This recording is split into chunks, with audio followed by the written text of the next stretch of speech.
Sana juga. Alhamdulillah, alhamdulillahi rabbil alamin. Wa bihi nasta'inu ala umurid dunya waddin. Ashhadu an la ilaha illallah wa ashhadu anna Muhammadan abduhu wa rasuluh. Allahumma salli ala sayyidina Muhammad wa ala alihi wa sahbihi ajma'in. Amma ba'd. Faqad qala Allah subhanahu wa ta'ala fi kitabil karim wa huwa asdaqul qailin. A'udzu billahi minasy syaithanir rajim. Bismillahirrahmanirrahim.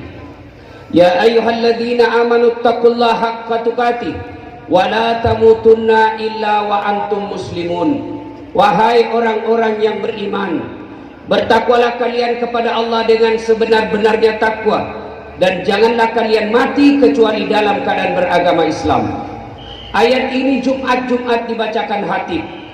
Tidak sah khutbah Jumat bila khatib tidak membaca ayat ini, dan rasa-rasanya ayat ini tidak masuk akal. Jangan kamu mati, berarti mati kamu yang ngatur. Jangan kamu mati, berarti mati mau-maumu. Mati itu tidak mau atau mau pasti mati. Orang kaya, orang miskin, raja-raja, rakyat biasa, ustadz, senangnya semua mati. Berarti yang jadi masalah bukan mati, yang jadi masalah illa wa antum muslimun, kecuali dalam keadaan beragama Islam. Berarti ada orang Islam tapi matinya kafir. Siapa mereka? Contoh aja nih, contoh, jangan marah. Contoh sabung ayam ada juga di sini. Beleng-beleng. Oh, didapat sama polisi, dikejar sama polisi. Jangan lari, masih lari. Polisi tidak bisa kejar. Kenapa? Polisi perutnya.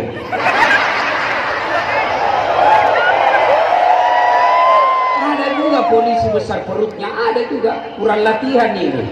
Kalau polisi besar perut nanjak nyambung. Kalau ustadz besar perut ya memang jarang olahraga. Jangan lari, masih lari. Terpaksa polisi tembak ke langit. Masih lari, tembak 2 kali. Masih lari, tembak 3 kali. Masih lari, terpaksa dilumpuhkan. Tembak kakinya. Kakinya ditembak, kepalanya dikena. Saya tanya temanku yang polisi, "Weh bos, bagaimana caranya kakinya ketembak, kenapa kepalanya kena?" Dia bilang, soalnya waktu ditembak dia jongkok. Kena kau. Ini polisi film India, bukan polisi Indonesia. Polisi Indonesia super hebat.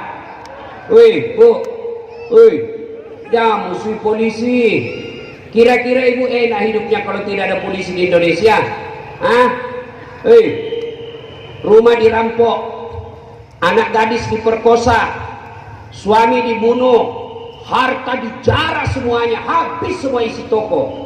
Ibu tahu pelakunya, ibu hafal mukanya, datang ke kantor polisi, tolong Pak Polisi, kejar orangnya, nih pelakunya, nih fotonya, ini videonya, tangkap orangnya.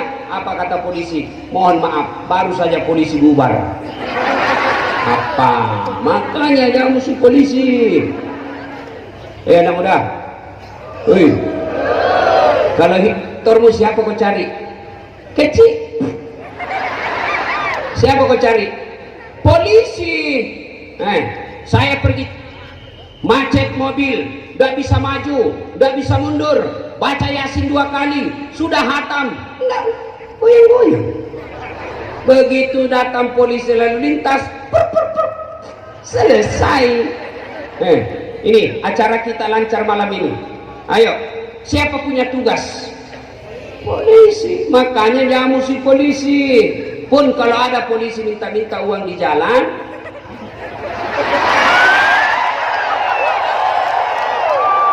biar anak SMP diminta juga.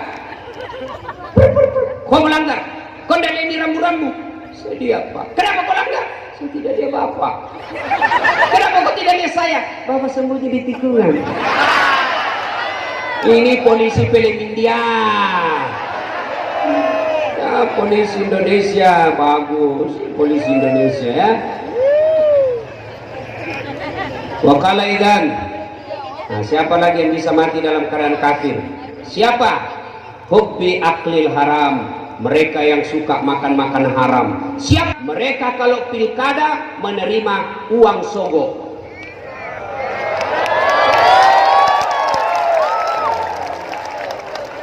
Nah, mereka terima uang sogok, wane piro.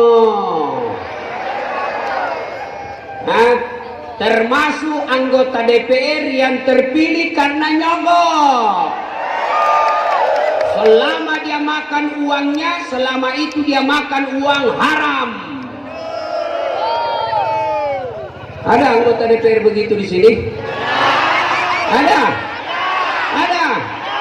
Kau salah, kenapa kau pilih dong? Kau larang menyogok tapi kau terima.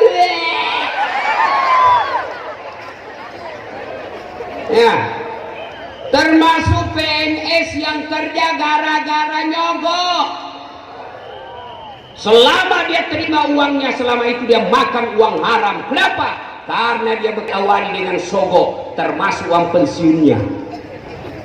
Jangan heran ketika dia masuk pegawai dia nyogok, pensiun tidak pernah berhenti penyakit, keluar masuk rumah sakit. Kenapa? Uang yang membentuk darah dagingnya uang-uang haram.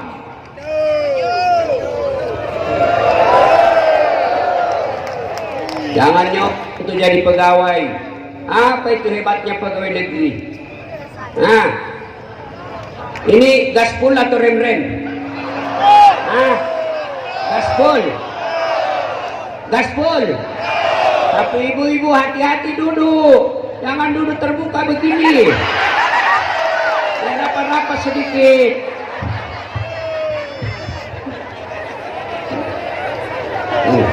Ya, bisa mati saudaraku, adik-adik remaja bangsa Aceh nih ya. Kalau kalian mau kerja tidak harus jadi pegawai negeri, apalagi sampai nyogok, apalagi jadi anggota DPR, jadi tentara, polisi karena nyogok. Demi Allah, yang kau kerjakan hanya di dunia, paling lama kau bisa kerja 20-30 tahun.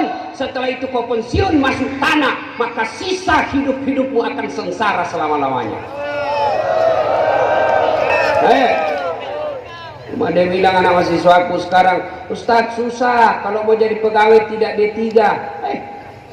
Kenapa bisa? Dia bilang bisa, orang tidak bisa pendana nyogok. Saya jadi pegawai tidak nyogok. Apa hebatnya pegawai negeri? Mana ada pegawai negeri tidak ada utangnya di koperasi? Pegawai negeri itu tanya itu pegawai negeri.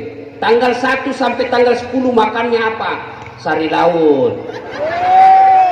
Tanggal 11 sampai 20 turun sedikit, sari mie.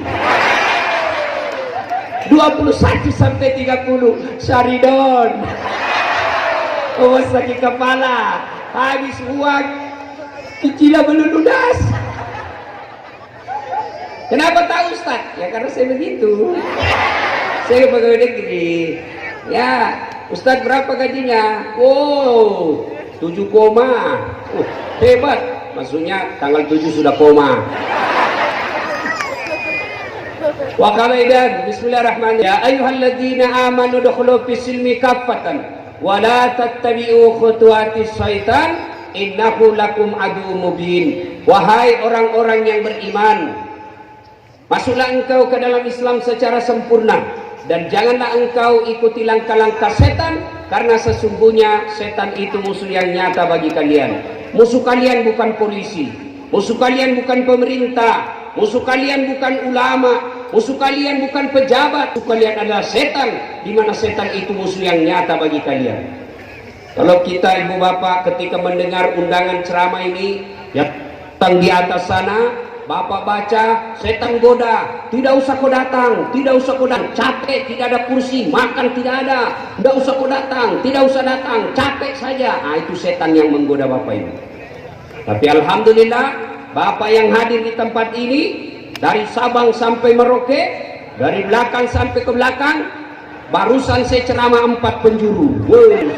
Untung tidak ada di atas, mati saya kalau ada di atas. Masuk. Ya. Nah, maka Bapak Ibu yang datang di sini berhasil mengalahkan setan yang ada di rumah. Tapi apakah setelah Bapak Ibu datang di sini setan menyerah? Tidak, dia goda lagi kita. Nggak usah kau dengar ceramah, nggak usah dengar ceramah. Pegang HP-mu, pegang HP-mu, pegang HP-mu. Maka orang yang pegang HP itu orang-orang yang kena godaan setan. Orang sudah ceramah masih sibuk.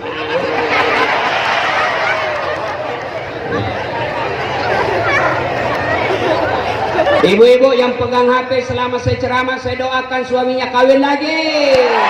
Amin. Kok senang jadi bapak-bapak. Mau ganti istri tidak berani, pret.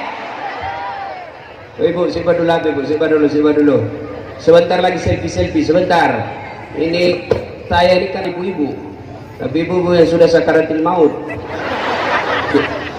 Orang lagi ceramah sibuk juga selfie ya. Nah, siapa lagi yang kena godaan setan di tempat ini? Siapa? Mereka yang datang pengajian dengan bonceng cewek. Kenapa dekat-dekat sama cewek? Pacaran syar'i, pret. Ada pacaran syar'i. Hati-hati ibu-ibu, cewek-cewek yang dekat. Bisa jadi tuh cowok adalah godaan setan. Dengar ceramah sambil peluk-peluk. Beleng-beleng. Wa qala idzan bismillahirrahmanirrahim innallaha wa malaikatahu yusalluna 'alan nabi ya ayyuhalladzina amanu sallu 'alaihi wa sallimu taslima. Sesungguhnya Allah dan para malaikatnya bersalawat kepada Rasulullah Muhammad sallallahu alaihi wasallam, maka wahai orang-orang yang bersalawatlah kalian kepada Rasulullah dengan sebaik-baik salawat. Suatu kali Nabi lagi duduk-duduk dengan malaikat Jibril. Tiba-tiba Nabi melihat 1 juta jari-jarinya. Ibu-ibu berapa jari-jarinya, Bu? Berapa?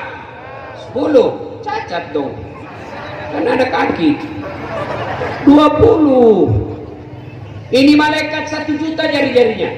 Nabi lalu bertanya kepada Jibril, wahai malaikat Jibril, malaikat apa itu? Banyak betul jari-jarinya. Jibril menjawab, itulah malaikat yang Allah tugaskan mencatat air ketika hujan. Lalu Nabi bertanya kepada malaikat ini, wahai malaikat, kau mampu ketika hujan? Ya, ku catat yang jatuh di gunung, ku catat yang jatuh di darat, ku catat yang jatuh di laut, semua aku catat, tak setetes pun yang tidak aku catat ya Muhammad. Lalu malaikat ini berkata, ya Muhammad, ada satu yang tidak bisa aku catat. Kenapa? Jumlahnya lebih banyak daripada air hujan, mengalahkan air ketika hujan, mengalahkan tetesan-tetesan air ketika hujan. Kata Nabi, apa gerangan ya malaikat? Apa itu? Kata malaikat ini, ketika umatmu berkumpul di lapangan pasar Bernun, lalu mereka berselawat bareng-bareng kepadamu, mau anak-anak sampai dewasa sampai kakek-kakek, mereka berselawat bareng-bareng kepadamu ya Muhammad. Aku tidak bisa mencatat betapa banyak pahala yang Allah turunkan di tempat itu. Maka bapak-bapak, ketika bapak berkumpul seperti ini, perbanyak bersalawat, memperbanyak amal dengan tahajud.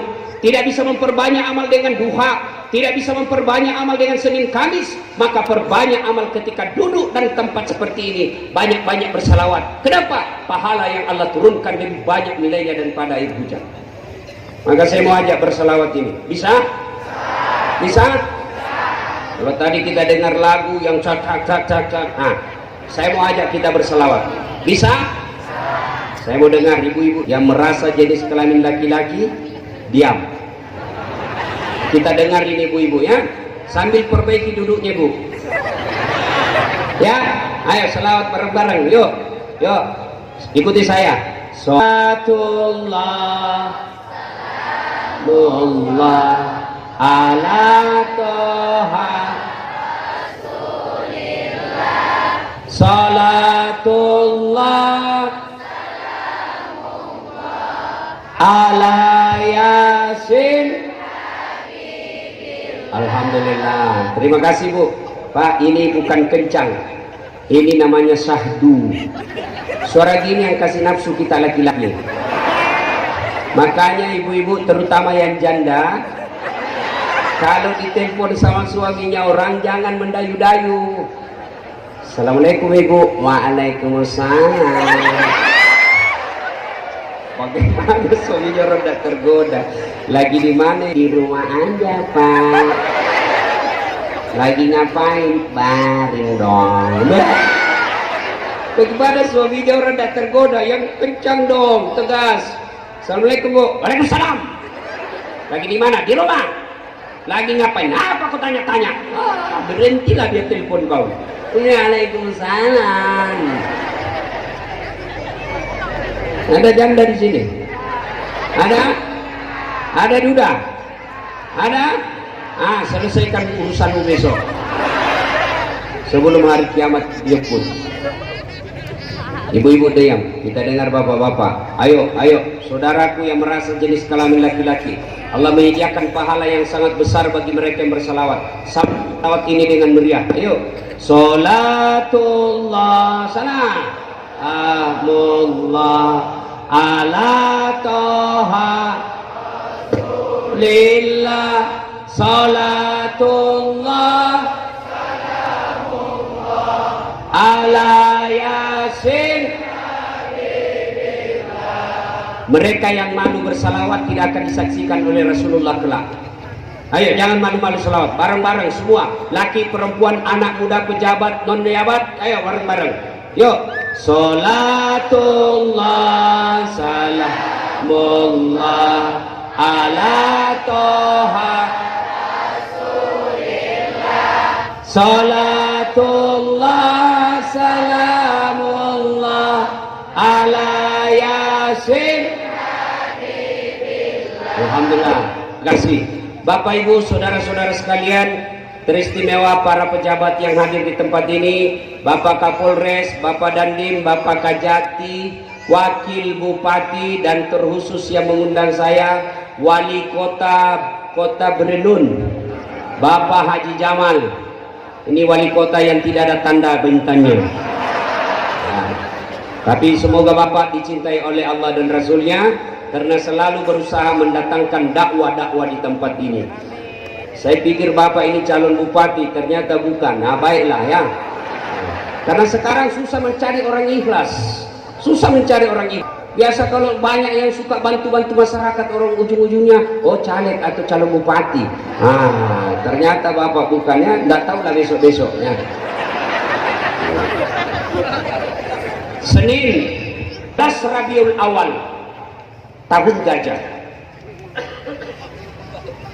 Saya ulang, Senin 12 Rabiul Awal tahun gajah Rasulullah lahir. Kemudian sama hari, sama tanggalnya 12, sama bulannya Rabiul Awal tahun ke-11 Hijriah, Allah di aras panggil malaikat Jibril. Jibril, kau kesini dulu Jibril. Kau turun ke bumi, panggil 3 malaikat, Israil, Israfil, Mikail. Turun kau, jemput kekasihku Muhammad, cabut nyawanya dengan catatan tanya dulu. Masya Allah. Turun malaikat Jibril bersama 3 malaikat, Israil, Mikail, Israfil. Di langit ke-7 masih berempat, langit ke-6 masih berempat, sampai langit kedua masih berempat. Di langit pertama malaikat Jibril berkata, malaikat pencabut nyawa, saya kan tidak bertugas, saya ini khusus membawa wahyu, saya tidak bertugas malam ini, kau aja yang turun. Kenapa? Sudahlah, kau aja yang kerja, saya tidak bekerja. Kata malaikat pencabut nyawa, tapi kan kau yang selama ini ketemu. Kau saya tunggu aja kau di sini, kau turunlah. Turun 3 malaikat, Israil, Israfil, Mikail. Turun. Nabi lagi demam. Makanya saya agak cemas ini karena saya juga demam sekarang. Tunggu ketuk. Assalamualaikum warahmatullahi wabarakatuh ya Rasulullah. Fatimah buka pintu. Tidak ada orang Abah. Kata Rasulullah, sudah ada di sampingku. Lalu malaikat pencabut nyawa ini berkata, ya Muhammad, maafkan saya. Hari ini saya diperintah Allah untuk mencabut nyawamu dengan catatan, kalau kau mau saya cabut nyawamu hari ini, kalau tidak mau ditunda sampai kau mau. Masya Allah. Kira-kira kalau bapak ibu ditanya apa jawabannya? Nah, kalau saya dasar kau demam hari ini, saya diperintah Allah cabut nyawamu hari ini, menurutmu bagaimana? Tunggu dulu, belum sempat 2-3 istri. Apa jawaban Nabi? Ya malaikat, nabi-nabi seniorku setelah melaksanakan tugas mereka menghadap. Hari ini pun saya sedia, silakan laksanakan tugasmu. Tapi ada yang aneh ini. Apa? Mana malaikat Jibril? Kok tidak ada malaikat Jibril? Malaikat pencabut nyawa Jibril menunggu di langit pertama. Kata malaikat, kata Nabi, tolong kau panggil dulu. Tolong panggil, ada sesuatu yang saya mau tanyakan. Naiklah malaikat pencabut nyawa. Jibril, dia cari kau temanmu. Saya bilang memang kau ikut, kau banyak bicara juga. Kau turunlah. Turun malaikat Jibril. Malaikat Jibril itu kalau ketemu dengan Nabi langsung muncul di depan Nabi seperti iklan di televisi. Wane piro, ada kan ikon seperti itu, langsung muncul malaikat Jibril. Lalu bertanyalah Nabi, ya Jibril, kalau hari ini saya harus menghadap kepada Allah, tolong beritahu saya berita gembira. Kata malaikat Jibril, ya Muhammad, seluruh malaikat yang pernah Allah ciptakan sekarang ngantri menunggu kamu.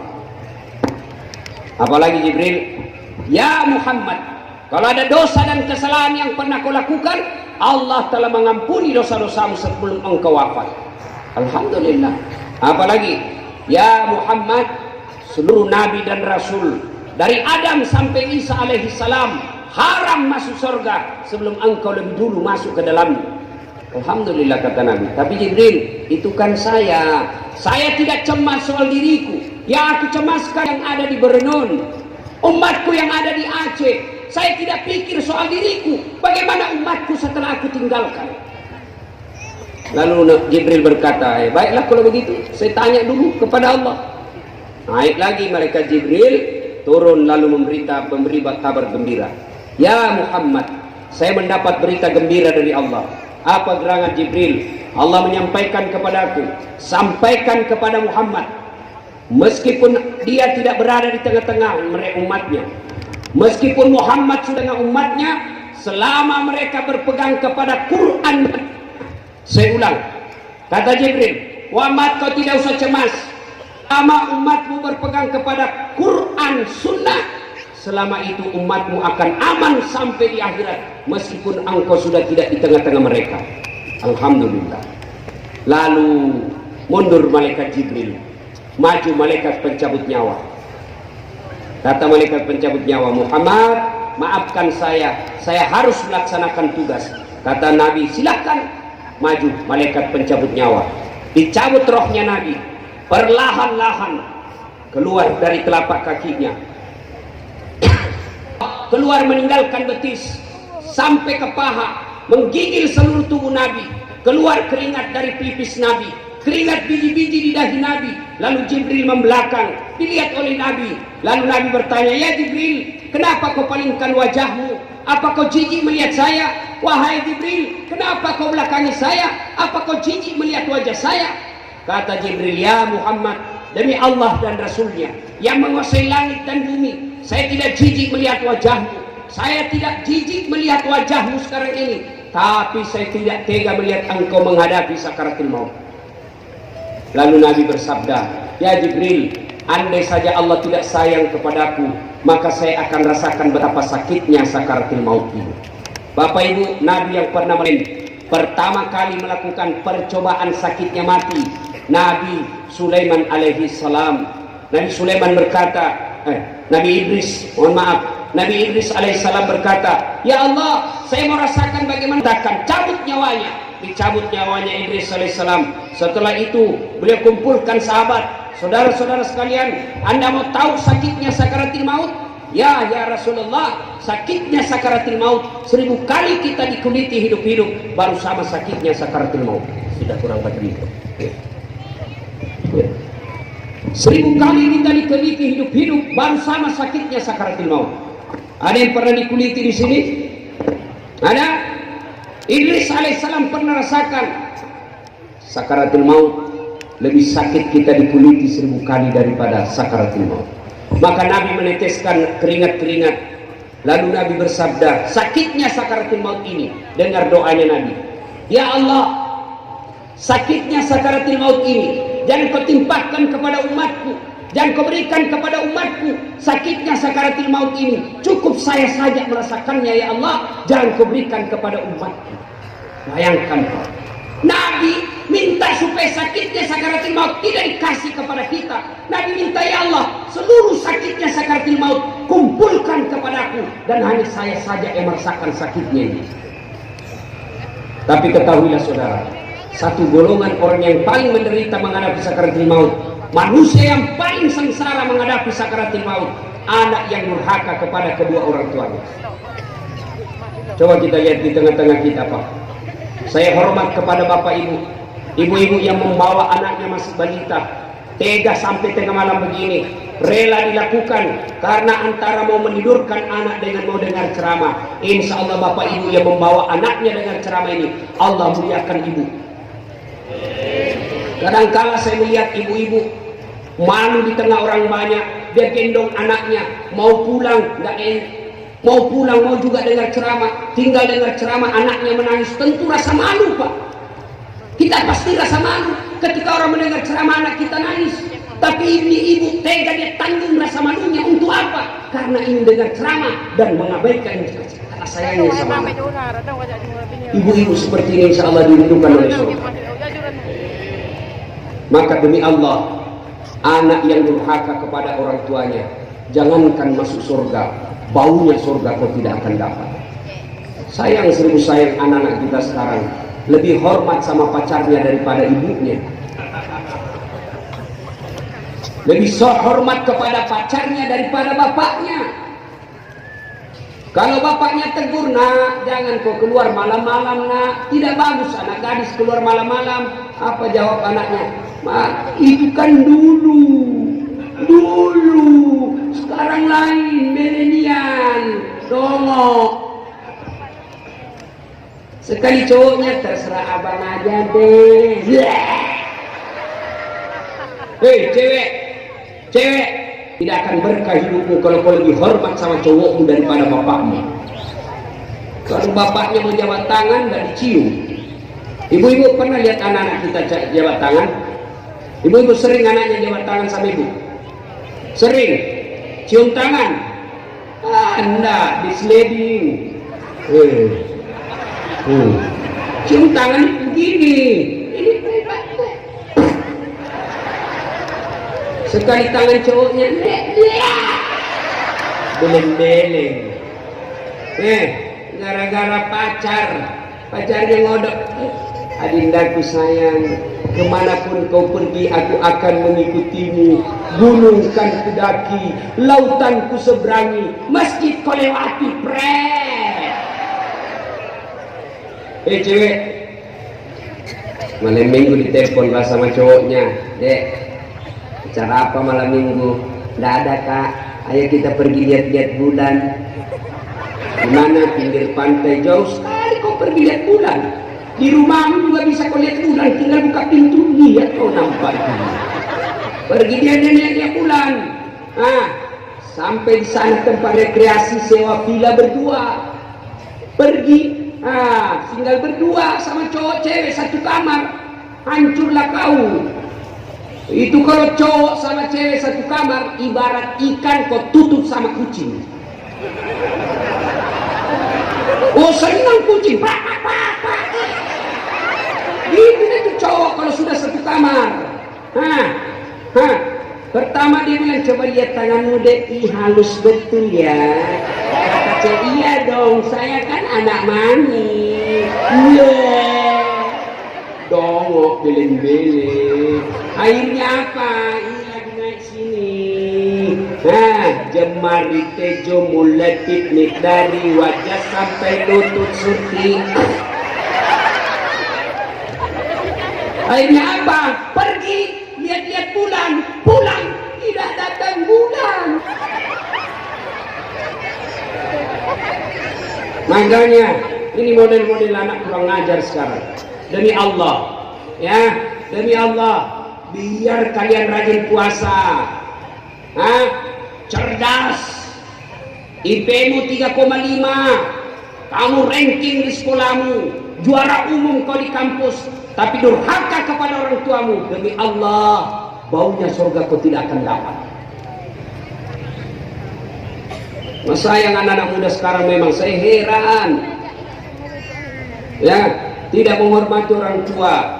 Lihat anak-anak yang santun sama orang tuanya, lihat mereka yang sukses dalam usahanya, lihat mereka yang sukses dalam studinya.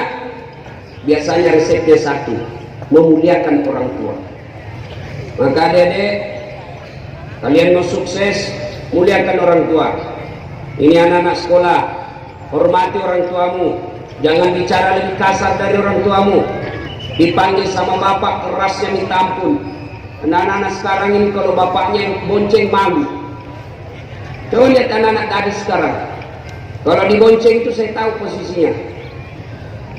Kalau di kota-kota besar itu, kalau dia dibonceng lalu begini, kayaknya biasanya tukang gojek yang bonceng.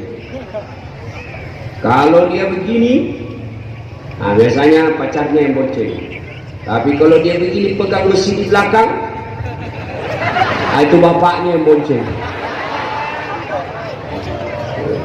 Itu model anak sekolah. Tapi bagaimana model bapak-bapak yang sudah tua? Apakah ada yang durhaka sama orang tuanya? Ini bapak-bapak yang sudah punya istri, apa ada yang durhaka orang tuanya? Banyak. Gimana cara mereka durhaka sama orang tuanya? Mereka lebih takut sama istrinya daripada ibunya. Pernah dengar kisahnya Sa'la Al-Qamah? Al-Qamah rajin sekali beribadah, sahabat Nabi. Ketika sakaratul maut tidak bisa syahadat dengan sempurna. Kenapa? Durhaka sama ibunya karena lebih sayang sama anaknya, sama istrinya daripada ibunya. Lebih takut sama istrinya daripada ibunya. Ada di sini bapak-bapak takut sama istrinya? Weh, ada juga orang Aceh takut sama istrinya. Banyak. Berhenti kok jadi laki-laki. Apa mau takut sama istri? Semua gaji kita dia yang ambil. Dari pagi sampai sore kita kerja, dia yang ambil hasilnya. Kita bawa duit waktu pengantin, kita yang bikin rumah, dibelikan mobil, gaji semua diambil. Lalu kau takut sama istrimu? Wah, berhenti kau jadi laki-laki. Saya serius. Dia ngamuk, Ustaz. Tidak apa-apa kalau dia ngamuk. Dia pecahkan piring. Kalau dia pecahkan piring satu-satu lusin kau pecahkan. Dia pecahkan gelas, pecahkan semuanya. Kenapa? Piring, gelas boleh dibeli. Harga diri sebagai suami tidak boleh dijai-jai istri. Takbir. Itulah yang takut sama istrinya. Ayo. Lalu Nabi menjelaskan, ya Allah, sakitnya sakaratul maut ini jangan kau timpakan kepada umatku, cukup saya saja yang menangguhnya. Lalu sampailah tenggorokan Nabi di kerongkongan. Nabi berwasiat, dengar wasiat Nabi di akhir hidup beliau. Perempuan, jaga perempuan kalian. Ini dulu yang pesankan Nabi. Jaga perempuan kalian. Alhamdulillah, perempuan-perempuan di tanah Aceh dari dulu menutup auratnya. Waktu itu belum pakai jilbab namanya. Saya nonton filmnya Cut Nyak Din. Itu sampai berkali-kali saya nonton. Luar biasa perempuan-perempuan Aceh. Saya berdoa yang ada di tempat ini, mereka juga punya nyali dan nasionalisme seperti layaknya Cut Nyak Din. Wahai perempuan, kalian kata Nabi adalah tiang negara. Hancur wanita, hancur negara. Retak wanita, retak negara. Kokoh wanita, kokoh negara. Maka kalian adalah tiang-tiang negara. Maka tolong pakai jilbab, bukan sekedar tutup aurat. Ada syarat kedua yang harus dipenuhi. Apa itu? Tidak mempertontonkan lekuk-lekuk tubuh. Sekarang banyak perempuan pakai jilbab tapi sempit. Roknya, bajunya sempit. Berat badan berat. Akhirnya apa? seperti buras. Nggak tahu apa bahasa Aceh kalau buras. Hah? Ada itu yang dibungkus-bungkus nasi. Hah? Lontong. Coba lihat lontong sudah dibuka kulitnya masih kentara ikat-ikatnya itu. Begitulah ibu-ibu yang pakai jilbab tapi sempit.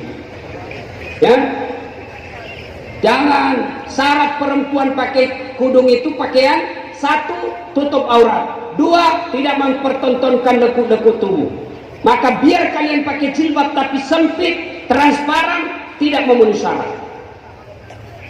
Alhamdulillah saya tidak pernah melihat perempuan Aceh tidak pakai jilbab. Alhamdulillah. Mudah-mudahan setelah keluar, kalau kalian anak-anak gadis ya tinggal di Aceh, keluar ke Jawa, keluar ke luar negeri, ke Malaysia, sekolah, tetap pakai dan tutup aurat. Banyak yang saya lihat keluar dari kampungnya hilang jilbabnya. Mati kami laki-laki. Tolong kerjasama. Kami laki-laki jaga mata, tolong cewek jaga akhlak. Biar setengah mati kami jaga mata, kalian gentayangan, hancur amal kami. Gak mungkin lah saya jalan begini terus, karena kita tiap listrik. Saya kalau pergi ngajar hancur amal saya. Sebelum saya keluar saya baca duha dulu, saya sholat duha dulu, saya zikir ngaji beberapa ayat. Baru 2-3 kilometer keluar dari rumah hancur amal saya. Sebelah kanan dada, sebelah kiri paha, di depan kita waduh lebih cantik lagi. Dilihat harap, tidak dilihat barang bagus. Salatullah salamullah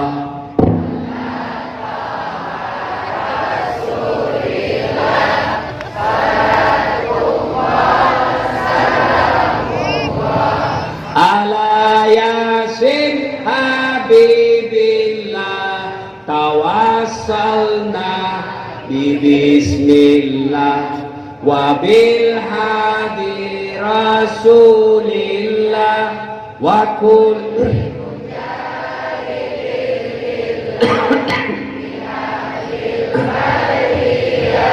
Alhamdulillah. Ya, kata Nabi, jaga perempuan kalian. Bapak-bapak jaga anak gadis kalian.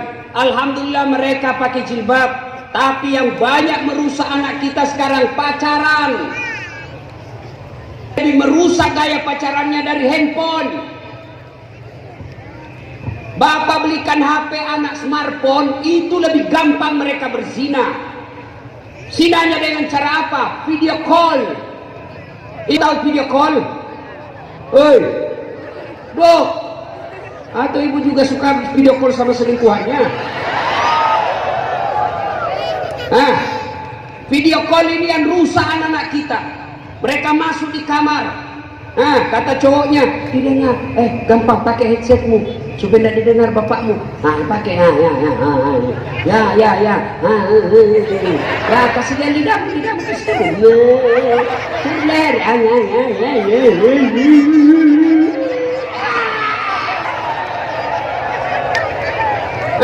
Tiap malam dia begitu, tiap malam video call seperti itu, nge-seks melalui video tiap malam. Akhirnya akhir pekan malam Ahad dia ketemu, maka dia berzinahlah di situ. Demi Allah Bapak Ibu, biar Bapak rajin puasa Senin Kamis, tahajud tiap malam, berjamaah di masjid, tapi anaknya dia biarkan seperti itu. Bapak, ku ampusakum wa ahlikumlah. Ada orang tua dikabarkan oleh Nabi, diperiksa puasanya baik, periksa sholatnya sempurna, periksa sedekahnya cukup, hajinya mabrur. Kata Allah, malaikat, persilahkan orang tua itu masuk surga. Masuklah ini Pak Haji. Begitu mau masuk dalam surga dipanggil, teriak dari dalam neraka, Tuhan, tahan itu Pak Haji, tahan itu, tahan. Kenapa? Itu bapak saya. Ada urusan apa? Saya ini masuk neraka gara-gara dia tidak peduli sama saya. Kalau saya masuk neraka, kena masuk surga, tidakkah dia bertanggung jawab kepadamu ya Allah? Saya adalah tanggung jawabnya kepadamu ya Allah. Kenapa dia masuk surga? Akhirnya malaikat katakan, Paji, tunggu dulu. Mau kemana buru-buru? Tunggu dulu, belum selesai. Siapa itu yang berteriak? Oh, anak bungsuku ya Allah. Kau masuk dalam neraka bersama anak. Maka ibu bapak yang punya anak gadis, yang perempuan, jaga mereka, jaga anak-anak gadis kita. Kalau dia mulai pacaran, lebih nikahkan. Kalau orang Bugis, saya tidak tahu di sini apa ada tradisi. Kalau di Bugis namanya kawis soro. Artinya apa? Dinikahkan dulu. Sudah nikah yang penting halal, hidup di rumah masing-masing. Kan biasa kita tidak mau nikahkan anak kita, merasa belum ada kerja. 19 tahun suami lakinya tidak ada kerja, ya sudah halalkan aja dulu. Nikahkan supaya kalau mereka jalan-jalan halal.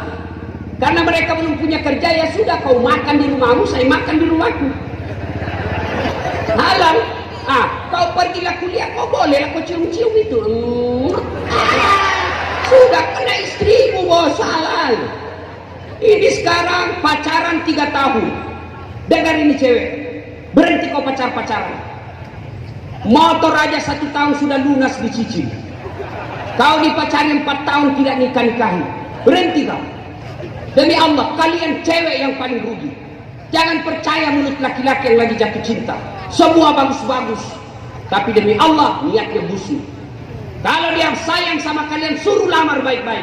Bang, kalau kalian abang sudah sayang sama saya, lamar saya terima kau 24 jam halal. Jangan pacaran lalu cowoknya bilang, betulkah kau sayang sama saya? Dek, betul. Mana buktinya? Bukti buka kancing. Kau juga cowok, jangan kasih bodoh-bodoh anaknya orang. Beli rokok aja kau belum bisa. Masih laki-laki apa itu Sumitro, suka minta rokok. Ayo ibu bapak saudara-saudara sekalian, jaga anak-anak gadis kita. Pak Haji kontrol anak-anak gadis ya. Yang kedua kata Nabi, jaga sholat kalian, jaga sholatmu. Perempuan paling banyak tidak sholat. Kapan? Ketika haid. 3 hari belum sholat, 5 hari belum sholat. Kata suaminya, bu, kok belum sholat? Haid, biasakan cuma 5 hari. Ini belum bersih, masih ada sedikit-sedikit. Dan suaminya, kok bohong ya? Apa bohong? Saya kasih lihat kau ya. Apa mau dikasih lihat? Lebih. Kapan lagi ibu-ibu banyak nggak sholat? Kalau ada pengantin, jilbab sakaratil maut, kuning, coklat, abu-abu, mukanya kayak dikira tembok. Ada sidonya ini bulu. Sekarang banyak perempuan palsu, hati-hati. Bulu mata panjang palsu, bibir merah palsu, pipi biru palsu, pantat gabus.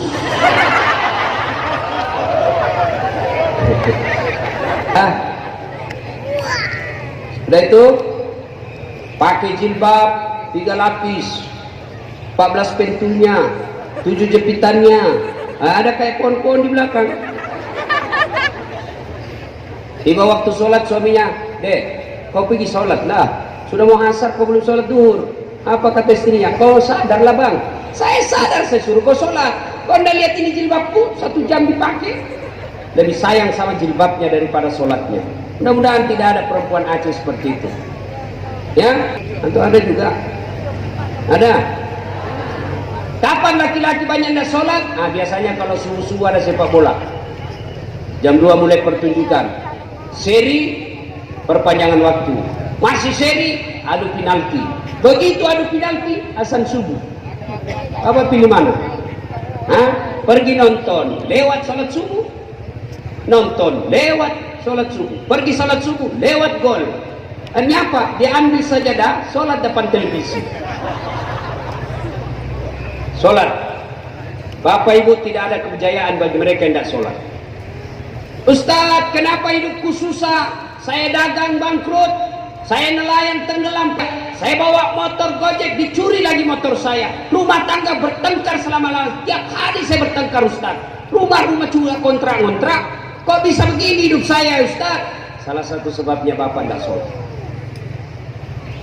Kalau ada masalah rumah tangga, tidak usah cari kambing hitam. Bapak bisnis selalu susah, tidak usah cari kambing hitam. Lebih baik periksa sholat. Coba, yakin pak, bapak banyak masalah, pasti gara-gara bapak sendiri tidak sholat. Dan celakanya orang tidak sholat, kalau dia miskin, susah hidupnya, ngontrak-ngontrak, tidak sholat, bukan cuma dia yang gitu, sampai anak-anaknya pun susah hidupnya. Coba lihat mereka yang baik sholatnya, selalu jamaah di masjid, insya Allah Allah berikan ketenangan hidup.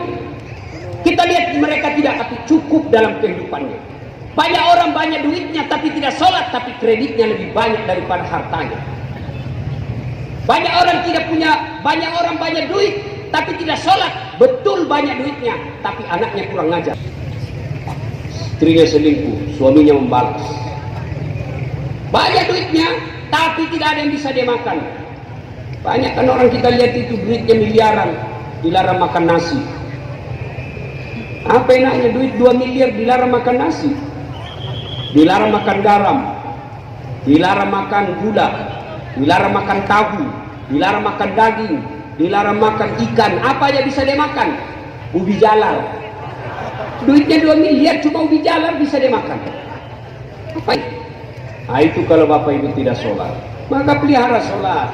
Saya sudah sholat Ustaz, betul bapak sholat tapi main-main. Kenapa main-main? Allah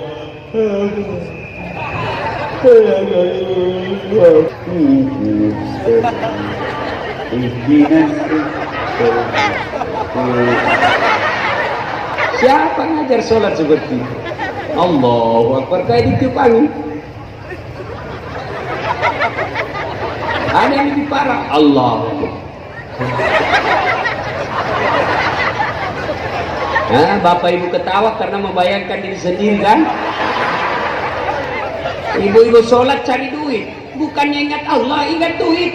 Allahu Akbar. Alhamdulillah. Tadi duit saya 100.000, beli pulsa 50.000, beli bensin 20.000. Mana ini 30.000? Allah, di mana saya simpannya?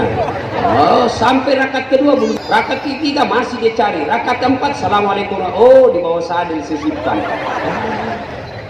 Ya, nah ibu bapak saudara-saudara sekalian, perbaiki sholat. Demi Allah, tidak ada kebahagiaan dan kemuliaan bagi mereka yang tidak sholat. Kelak, ketika seluruh pengantar sudah kembali, pengantar dari dari kubur kita sudah kembali, maka datanglah malaikat menyodorkan 5 pertanyaan. Kalau bapak ibu baik sholat, tidak usah cemas. Begitu masuk, malaikat mendanya, "Marabuka, siapa Tuhanmu?" Bapak ibu tidak usah cemas, siapa Tuhanmu? Bapak ibu bukan bapak yang jawab. Begitu malaikat bertanya, siapa Tuhanmu? Marabuka. Sholat kita berkata, "Das saat kau mundur. Waktu kau hidup kau rajin tiara sholatmu, sekarang saya yang jaga kamu." Sholat kita akan menjawab, Allahu Akbar. Diulang sama malaikat, "Marabuka, siapa Tuhanmu?" Sholat menjawab, Allahu Akbar. Mungkar, hebat betul ini orang.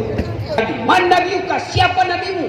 Sholat kita menjawab lagi, "Ashhadu Allah ilaha illallah wa ashhadu anna Muhammadar Rasulullah." Malaikat mungkar geling kepala. Ih, hebat ini, bangsa Aceh. Kir, kau maju nakir. Kau yang tanya, dia bilang mungkar, sedangkan kau mundur, apalagi saya cuma pendamping. Mungkar nakir tidak melanjutkan pertanyaan 345. Dia naik melapor ke Rasulullah, "Ya Allah, ada hambamu matanya, marabuka." Dia jawab, Allahu Akbar. Allah menjawab, bukan dia yang jawab, tapi malaikat, tapi sholatnya yang jawab. Karena dia baik sholatnya, maka tidurkan dia menunggu hari kiamat seperti tidurnya pengantin baru. Masih ingat waktu pengantin baru, Pak? Nyaman kan? Waktu pengantin baru apa kita bilang? Kenapa lama? Cepat betul pagi. Itu kalau baik sholatnya. Tapi kalau tidak beres sholatnya, hari Jumat saja sholatnya, bukan hanya hari Jumat, itu pun Jumatnya paling terlambat datang, paling cepat pulang. Hati khotbah dia pulang ambil sendalnya orang. Datanglah malaikat tanya, "Marabuka, siapa Tuhanmu?" Langsung kaget. Tunggu dulu, orang baru datang. Malaikat pun dia debat. Tanya lagi sana, "Marabuka, siapa Tuhanmu?" Kaget langsung dia, "Ketuhanan yang Maha Esa." Langsung dipaham, kasih beban. Ini bangsa Indonesia yang beres Pancasilanya tapi tidak beres sholatnya.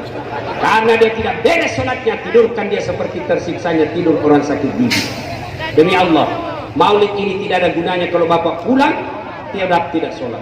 Demi Allah, apa susahnya sholat? Tolong anak muda, Apa alasanmu kau tidak sholat? Kau bilanglah. Apa? Ustaz, saya tidak tahu bacaan sholat. Sejak kecil sampai sekarang saya tidak pernah menghafal bacaan sholat. Wala tayasu min rauhillah. Jangan kau putus asa, kata Allah. Kalau kau tidak tahu hafalan sholat, datang berjamaah di masjid. Asas salat jamaah. Kalau imam sudah baca, makmum sudah diwakili. Bapak diam saja seluruh bacaan imam yang wakili. Selesai. Bapak amin saja baca. Amin. Diam lagi. Rakaat kedua. Amin. Ya sudah sah. Yang ketawa saya sini. Apa lagi? Ayo. Ustaz, saya sakit Ustaz. Bapak salah, silakan sakit. Saya tidak bisa berdiri, duduk. Coba lihat, sholat duduk. Anggaplah saya lagi duduk. Allahu Akbar. Ruku, Allahu Akbar. Kepala digoyangkan. Sami Allahu Akbar. Itu kalau ruku. Kalau sujud, bukan cuma kepala goyang, badan ikut ditundukkan. Allahu Akbar. Allahu Akbar. Selesai. Saya tidak bisa duduk Ustaz, baring. Silakan, anggaplah saya lagi baring. Allahu Akbar. Kepala sudah tidak bergerak, tinggal tangan. Sholat baring namanya. Saya pun tidak bisa seperti itu Ustaz. Sholat pakai isyarat. Mana namanya sholat pakai isyarat? Tinggal lagi matanya digerak-gerakkan. Allahu Akbar. Allahu Akbar. Itu sholat pakai isyarat. Tidak bisa juga Ustaz. Sholat dalam hati. Mana disebut sholat dalam hati? Mulai takbir sampai salam, seluruh bacaan-bacaan sholat dibaca dalam hati. Lagi ruku, bayangkan lagi ruku, pejamkan mata, bayangkan ruku, baca doa ruku. Bayangkan lagi sujud, baca doa sujud. Bayangkan lagi tahiyat, baca tahiyat. Sholat dalam hati. Tidak bisa sholat dalam hati Ustaz. Gampang, ambil kain putih, bungkus, bawa di kubur. Apa lagi?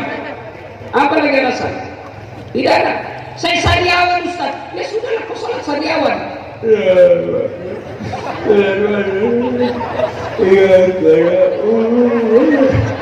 Allah tahu ibu lagi sakit gigi. Ustaz, saya nelayan Ustaz. Saya di tengah laut Ustaz. Baju saya kotor. Bapak, Allah tahu Bapak lagi di tengah laut. Tak mungkin pulang lagi ganti baju. Pakai baju yang kita pakai. Saya tidak tahu kiblat Ustaz. Cari matahari. Di sana matahari terbenam. Hadap ke sana. Sudah. Tiba-tiba lagi salat di perahu, goyang perahu. Tidak usah aku goyang-goyang juga begini.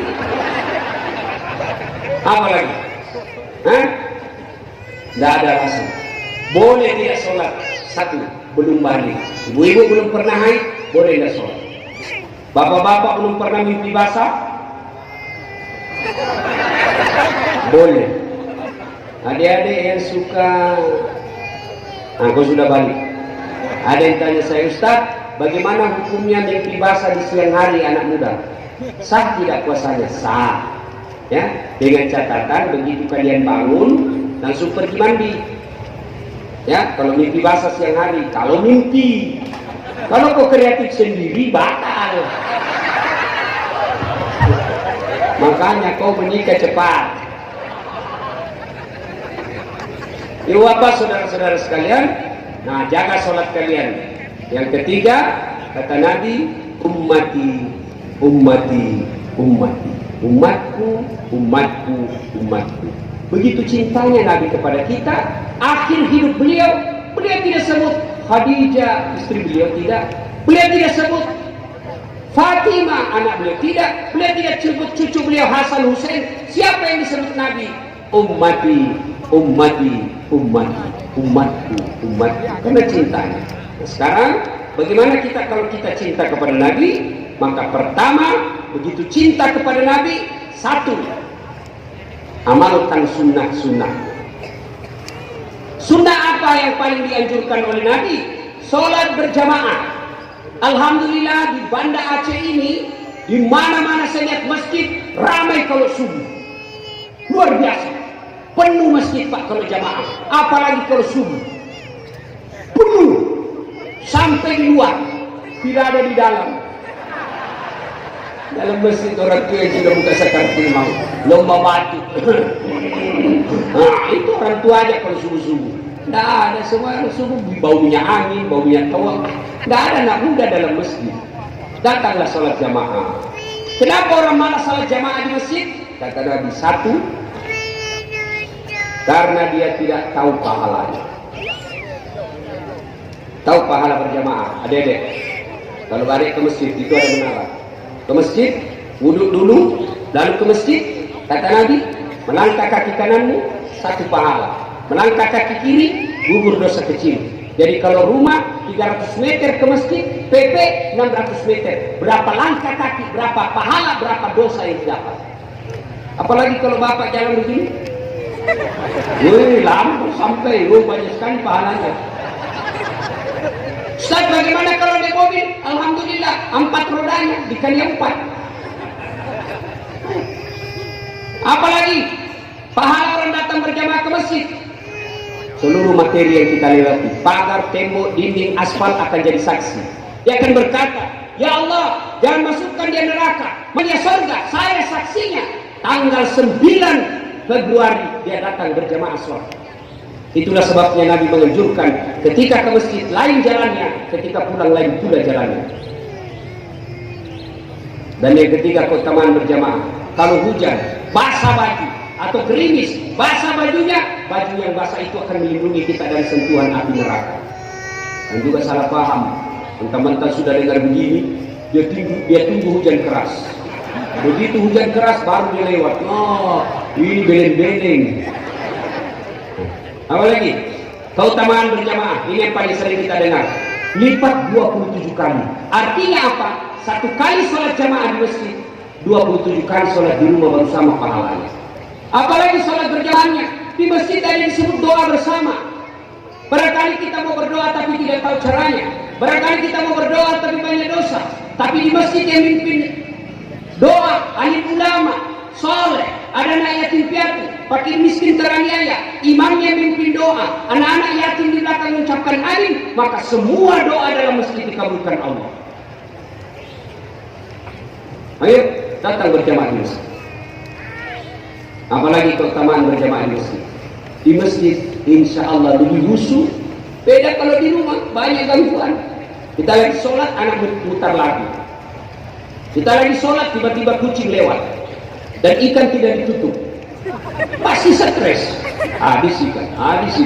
Terpaksa dia baca Qul a'udzu birabbin nas, malikin nas, ilahin nas. Nah, itu bukan sholat, mengusir kucing. Dan berikutnya, kenapa orang malas ke masjid? Karena dia tidak lihat pahalanya. Coba kalau wakil bupati umumkan di sini, siapa yang datang berjamaah di masjid, maka diberikan pulsa 200.000